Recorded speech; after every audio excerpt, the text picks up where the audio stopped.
have headlights that look like this? In this video, I'm going to show you how to get that crystal clear finish back to any plastic headlight lens. This will work on any make and model of car with a plastic lens. I'm demonstrating this on the highly coveted one-piece JDM headlamp for a second generation Acura Legend. I will be using a high-grade automotive clear coat to finish these lenses, but I will also give you options for other products that you can use at home. I'm also going to show you the best method I've found for separating the lens from the housing to reseal it without risk of damaging or melting the plastic. Just like most modern vehicles, you will have to take off your front bumper to remove the headlights. I have a video specifically for the Acura Legend front bumper removal on my YouTube channel. With the front bumper out of the way, you should be able to locate the bolts that hold the headlamp assembly in. If you're working with JDM one-piece lights, I would also recommend loosening the front fender bolts. It will help you remove the assembly. Once you have the headlamps out of the car, you're ready to get to work. The first thing I recommend you do is to make sure the entire housing is sealed up. Either leave all your bulbs in and the boots in place, or use masking tape to close off the openings on the back. You should have some metal clips that look like they are holding the lens to the housing. Go ahead and pop those off, but do not attempt to separate the lens from the housing just yet. You may also need to remove the rubber seal that's on the outside edge of the headlamp as well. If you want to use a power sander like these DAs shown here, then you need to select the right sander for what you're trying to do. If you have deep chips or scratches that might need to be removed from the plastic itself, a high stroke sander like the first one I'm showing may be what you need. But for your final sanding, you're going to want a finishing sander with less stroke, less side-to-side action. It will be less likely to show sanding marks when you're done. And since these headlamp faces are curved, I also recommend using a contour pad. It is possible to get the same results that I got doing all of your sanding by hand. I will give you more details on that later in the video. I started my sanding dry with 800 grit on my high stroke DA. I wouldn't recommend starting any rougher than 600 grit. You can tell the difference when you've gotten all the way down to the base plastic. The hazier, more opaque looking area at the top there is where we are down to base plastic. You want to remove all of that original clear coat and any deep scratches or rock chips that might be in the base plastic with this first step of sanding. I then moved up to 800 grit and swapped to my finishing sander, but still dry sanding. At this point, we're not trying to remove a lot more material, just simply remove the rougher grit sanding marks. At this point, I usually check to see if there might be any little blotches of existing clear coat that still might be on there. All I do is I simply scuff it wet with a red Scotch-Brite pad really quick, immediately dry it off with a microfiber towel. If you see any uneven, slightly shinier than the rest areas, you may have some clear coat still on there. You may want to repeat your dry sand with 800 grit and make sure all of that is nice and consistent. If you're satisfied with the clear coat removal on the face of the headlight, I would go ahead and use your DA as much as you can around the edges of the lens, but ultimately you will have to get that red Scotch-Brite pad and kind of rough everything up by hand in all the areas you can't get with the DA.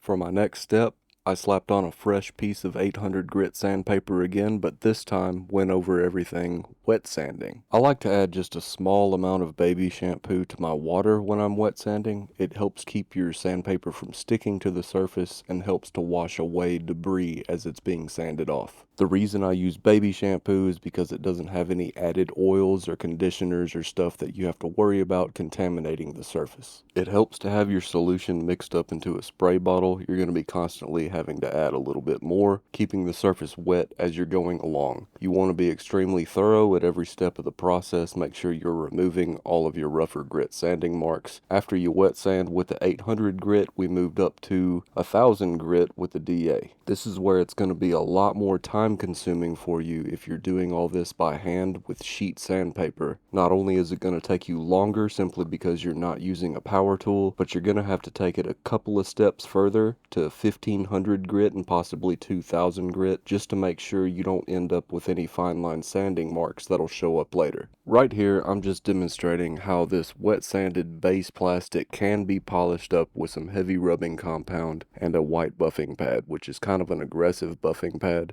but you can see how quickly I'm able to go ahead and polish up a small area of that base plastic. This is an option if you don't want to clear coat the plastic. You just have to keep in mind that this will be a constant maintenance process, especially if you drive your car very often. It'll probably be every few months or so you will have to repolish that plastic. It will not keep a shine for very long without some type of clear coat protecting it. This is also a good way to check to see if your wet sanding marks are still going to show up later. If you're able to polish a small area and you can still see sanding marks in it after, you may want to go to a finer grit or repeat the wet sanding process to make sure you eliminate all of that. If you've done all your wet sanding thoroughly, your lens should look like the headlight at the top. After you've cleaned it and sprayed it with some water, it should just have a slight haze to it. Don't try and polish out the haze if you are putting on the clear coat. As a final step, I used a gray 3M Scotch-Brite pad to finish out all my corners and edges and everywhere I couldn't hit with the DA doing the final wet sanding process. So up to this point, we've kept the headlight housings put together and sealed up to keep all the dust from sanding out. You may want to inspect very closely to see if any of the water from wet sanding has intruded inside of the headlamp housing. Or you may want to reseal these housings simply because the sealant is 30 years old and may start leaking very soon anyway. The key to loosening up the sealant is heat. I wouldn't recommend throwing your headlights in an oven. A heat gun can be effective if you can keep the heat distributed evenly without getting the surface too hot.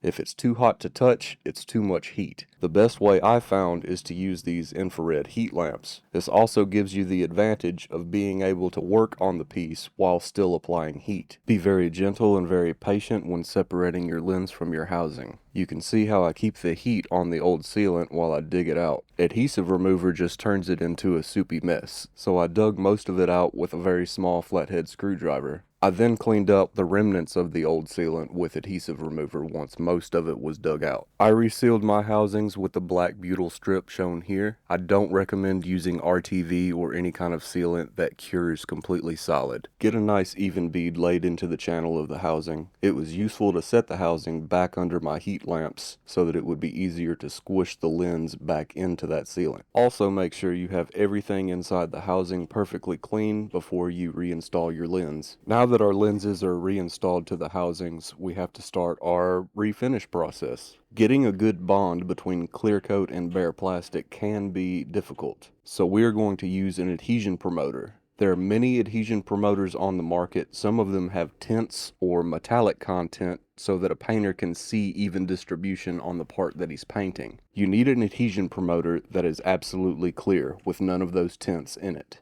The only product I was able to find quickly was the Bulldog brand adhesion promoter. This is also available in an aerosol spray can if you're doing this yourself at home. Before spraying on the adhesion promoter, you want to prep the surface with a cleaner that is alcohol based. Other prep cleaners like wax and grease remover should not be used on this transparent plastic. You also may want to invest in lint-free towels for this cleaning application. Always acquire your technical data sheets for any automotive paint or paint product that you are using. The Bulldog adhesion promoter calls for 1 medium to wet coat evenly distributed across the surface. This means it should not be a completely wet, glossy finish after applying the adhesion promoter. Too much adhesion promoter can be counterproductive.